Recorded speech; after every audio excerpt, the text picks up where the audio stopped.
Great. Well, today we've got Larry Black with us. He's the general manager of Peace River Packing Company. And he's also a board member for Florida Citrus Mutual. So welcome, Larry. Appreciate that. Yeah, thank you, Brenda. Yeah. So tell me, how did you get into the citrus industry? So my mother's family has a long history in the Florida citrus industry, going back 5 generations. Oh, wow.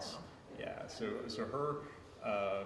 her family, my mother's side, settled in the Fort Meade area in the 1850s. And what was their name?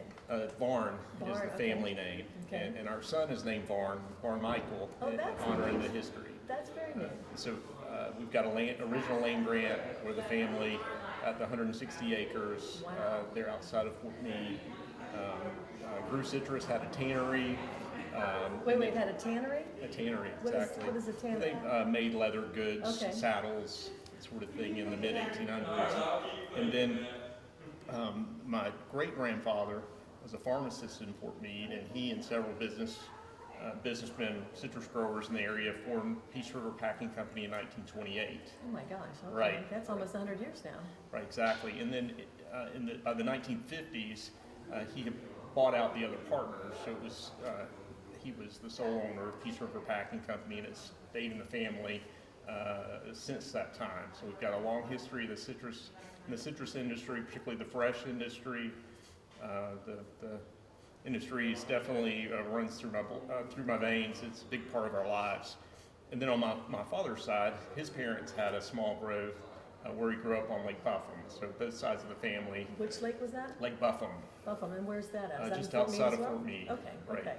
Because I'm not, I Right. don't know that area, so. So my earliest memories in the citrus industry were working with my grandmother, my paternal grandmother, June Black, from 12 or 13 out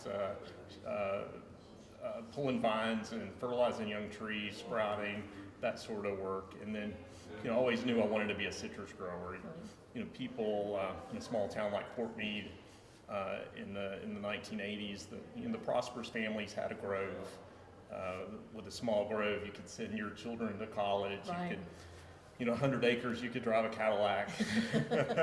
And so, in my small world, citrus was what I wanted to do. And then, of course, growing up with Ben Hill Griffin Jr. and Ben Hill Griffin III and Jack Berry, all these characters that were so They were important definitely characters. Oh, yeah. to just make the fabric of the citrus industry so wonderful. Yes. That we have such a rich history. Bought my first grove in 1997. Oh, my. Yeah, and so Now, how old were you when you bought that? I would have been 24. Oh, my gosh. Right. And since then, have continued to buy groves as they become available. And of course, citrus greening has had a profound impact on the industry, Right. on our business. But really, we've seen it as an opportunity. We've continued to expand.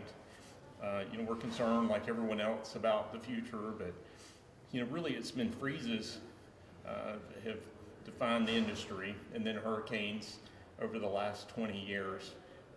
So there will always be hard times. Citrus greening will be in our rear view mirror at some time in the future, Yes. and we'll be on to a new problem.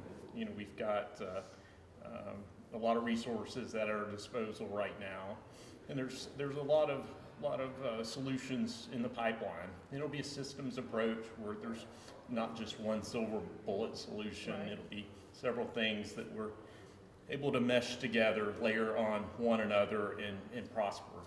That's wonderful. Now, you guys, if you were, the packing house is that old, then you had labels, I know. I remember being Yeah. there for one of the crate label tours, Right. because you guys are on that. So tell us a little bit about your citrus label. Right. So the brand was Romance.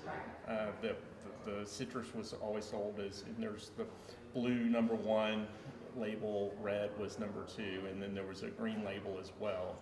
And those Romance labels are very rare. We have a number of the strip labels Right. that only have copies of the large labels. And Brenda, thank you for preserving that history. Thanks. It's really great to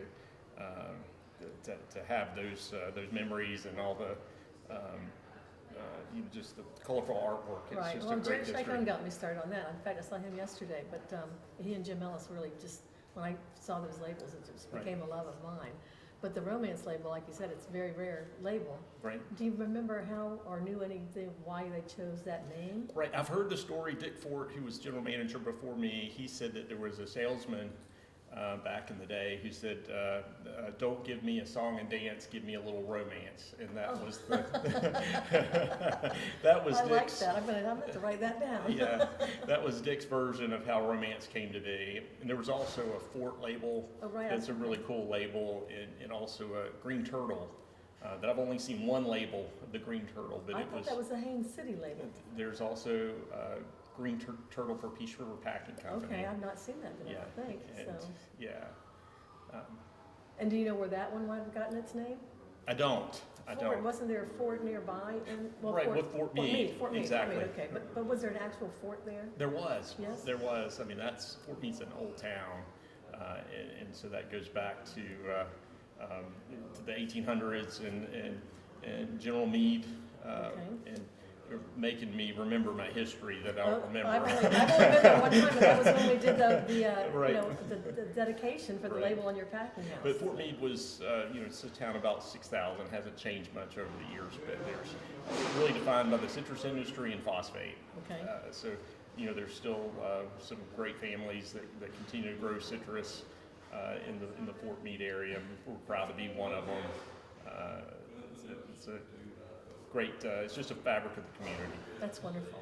Well, as a board member for Forest Citrus Mutual, I know you've got a lot of problems that we're facing as an industry that you have impact on now at this point. So, what do you feel going forward?